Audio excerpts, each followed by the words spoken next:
And a few clouds around. We've had a shower or two this morning here at the Adelaide Oval. The news is that South Australia, they were thrashed by New Zealand yesterday.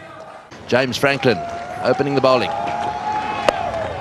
And straight away bang on target. This New Zealand side has been playing. He is, but he's very vulnerable early on. Herschelle Gibbs, it's either feast or famine, it seems. And he's away. And that'll make him feel good. Gary Kirsten could be a little bit nervous at the other end because there's a nasty trend in this competition that opening batsmen go for. Down to that lovely place called Queenstown, lovely golf courses down there. And at the moment, they'll all be very excited about the way this team. But of late, winning the cricket really does matter. I thought I saw another cricket ball on the field. Just back where James Franklin was starting to run in there. So one of the practice balls on the ground. Yes, but getting back to your point, Tony, there's immense interest at home. Obviously, everyone loves. Are we all tuned in? Waiting. Happy with the way the bowlers are not on target. Very good shot, straight down the ground for 4. They really need Gibbs, don't they? It just seems to me. A very good cricket shot, and this will lift the spirits in the dressing room. They must be down a bit, the South Africans. They're a very positive race, and they're very proud of the way they achieve in sport. So that hiding at Sydney, Tony, a few nights back, they've been dwelling on that, I'm sure. So there was, I would imagine, a very determined... Left arm over. Well, that's well played as well. He's hitting it nice and straight. They might have to move that mid-off a little straighter. It's gone all the way for 4. 4 runs off that over. It's 1 for 14. It's beautifully driven. That's the way to play. You get a half volley, fast bowler on 144 k's, you put it away. And Shane Bond got away with 2 of these last over, but Herschelle Gibbs not this time. Little bit more decisive with his front foot.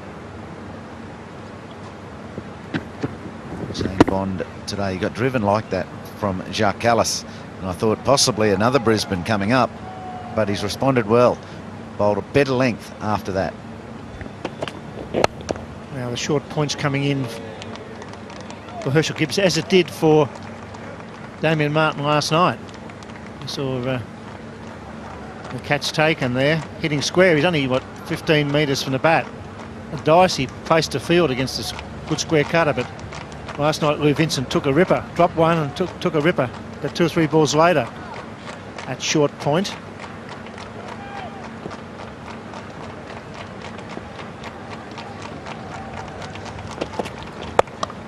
He beats both of them. He beats Harris at backward point. That's good batting. Unlike Damien Martin, hit that one on the carpet and races away for 4. He waited beautifully for this to come onto the bat and played it behind point. Damien Martin forced it a little bit.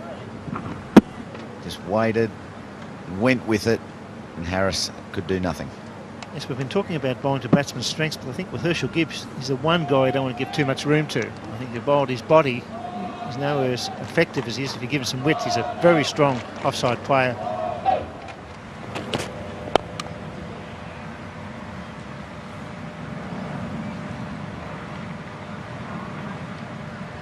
Gone are the days in one-day cricket where the openers come out and take a risk, in this series anyway, because they are very tentative. Australia have been very tentative, so have South Africa, and you can just sense them here not having the guts to take a big risk, play a big shot. I'm not sure whether it's gone are the days. I think in some cases it's worrying about your careers. I think that once Brisbane's probably been the pick of them so far. It's beautifully driven. He beats mid-off. That's 4. Glorious drive. The outfit a little slow with the drizzle, but that's going to make the rope. Long boundary, superb stroke. Anything that's pitched up and almost a half volley is what you can score off here in Adelaide. The bowlers really endeavour to hit the deck, hit the pitch. See if you can't get that variation in bounce. If you float it up half volley, it can go. Big step forward, though. That was a glorious stroke. He's hit 2 of these now, full face of the bat. chips it away nicely for a single out to square leg.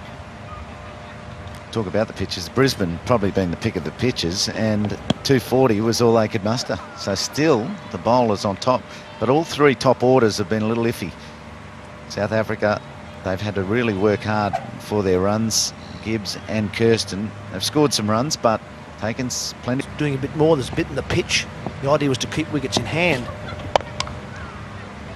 The first 15 overs were seen as a danger period for a batting side. That sort of changed around the mid-90s when we saw the Sri Lankans through. Balance between bat and ball. It's 1 for 55. Turn as well. That's how you get the outside edge. Well, that's the 50 partnership between Gibbs and Callis.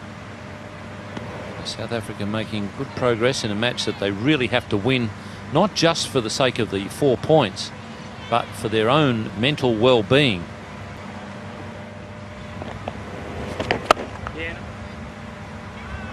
Well, that's well done. He got a hand on it and knocked it up for Leuven.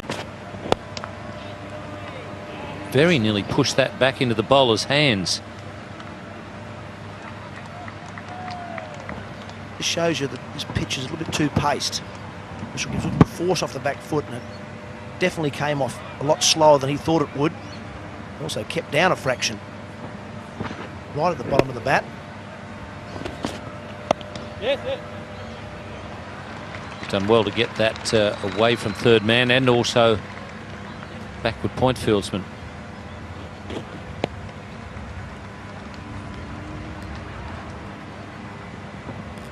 Gibbs playing off the back foot, hitting very early there. The ball hits right at the base of the bat, toe of the bat. It carried quite a long distance in the air.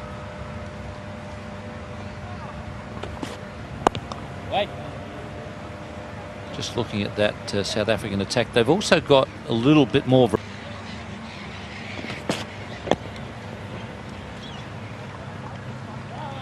I think the other big plus for South Africa is having Ntini back. I think he's bowled particularly well in this series so far without a lot of luck. He's picked up a big haul so far, but he certainly could have. He's troubled most batsmen with a bit of extra pace with the white ball, a bit like Bond in that regard. He seems to have made batsmen hurry their shots. Well, that's where most of the runs are coming at the moment, behind square on the offside. It's 1 for 69. Edged and through to the keeper. So that's a big breakthrough. Chris Cairns getting rid of Jacques Kallis. Really has matured as a cricketer, Chris Cairns. You've seen a lot with the bat so far in this series. It's a nice little leg cutter. Looks like he just rolled his fingers across the ball on that occasion. Went slightly away from Kallis. That's a quality delivery to get rid of a quality player. Chris Cairns is the man who has done it for New Zealand. Kallis has gone for 30. South Africa now 2 for 74.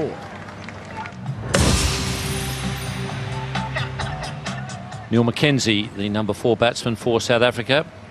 He's been in good form on this tour of Australia.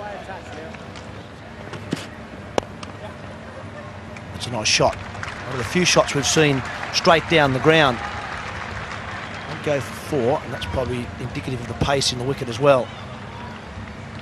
What Cairns and Vittori have done is that they've bowled well in partnership. Cairns has probably dropped a bit of pace in this innings. Oh, he's hit that one over the top for 4. Right in the middle of the bat.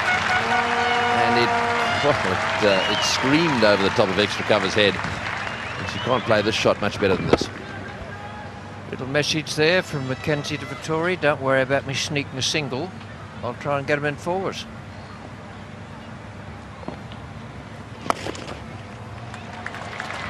He's played that one well too. This could be 4 as well. Oh, look at Cairns. He is struggling down there.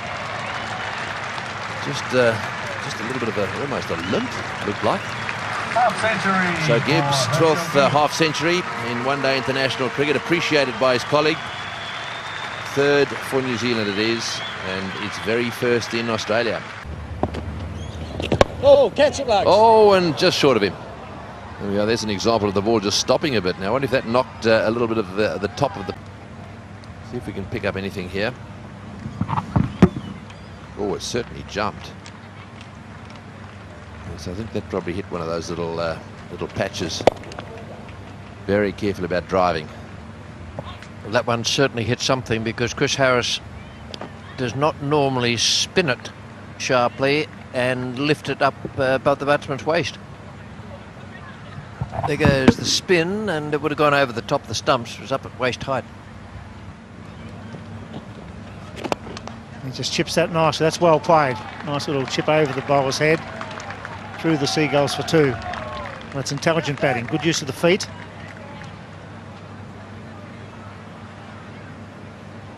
Good use of the Seagulls too. Placing it quite nicely between them. We saw a bird in a New Zealand game I covered just recently was hit by a cricket ball. Didn't come off too good. And amazing how that went straight through. Tell you what, they haven't been frightened too often today. There's been a lot of big hitting down the ground. They're playing within themselves, South Africa here at the moment. Not sure why. I'm not sure why they're not really pressing and putting some pressure on the New Zealand fielders as well, with the odd single or 2.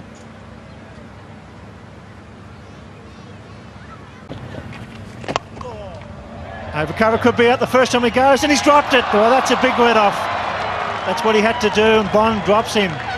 Herschelle Gibbs breaks the shackles. It took a long, long time, and he should have been out. I will not say that fielding has been the highlight of this tournament, and here's another example of it. He did all the hard work, Shane Bond, and then he got himself into a situation where you've got to hold on to those, waist high. Big mistake. Now it seems that South Africa have launched 2 aerial shots, 2 risky shots. Both could have been caught. One certainly went down. This was Harris again with that nagging line and length. There's the catch. He got into pretty good position. I think he took his eye off the ball. It went through his hands. He's been bowling magnificently. Nice little glance. We'll wait for the call whether it's leg buys or off the bat. And Johnny Rose is coming back for 3. Good running. Now off the bat, that's a nice leg glance. Well, this is turning out to be a big over for South Africa. Harris knows it shouldn't have been. He thinks he's created 2 genuine chances. It should have been caught. That's well away from the man at mid-wicket. Nicely struck. That's what Herschelle Gibbs, there's no doubt about it. He's put his foot down, and he has to at this stage. It's been a really conservative total set here, or attempted total set. I think Herschelle Gibbs now realises that if they're going to make that 220 or 230, they probably need to score it around about 8 runs and over from here on in for these last 9 overs, or just under 9 overs now. So really got to get a move on out there. And he's gone. He was trying to go square. That was the result of the field placing. They moved the man at mid-wicket a little squarer. Gibbs tried to go more over square leg and hit right across the line. Herschelle Gibbs knew it. He had a good fall of the ball before. Trying to improvise. Long way across. That's hit middle and off. So Herschelle Gibbs out picked up his second wicket. Herschelle Gibbs played well though. Parts for 89. 4 for 156.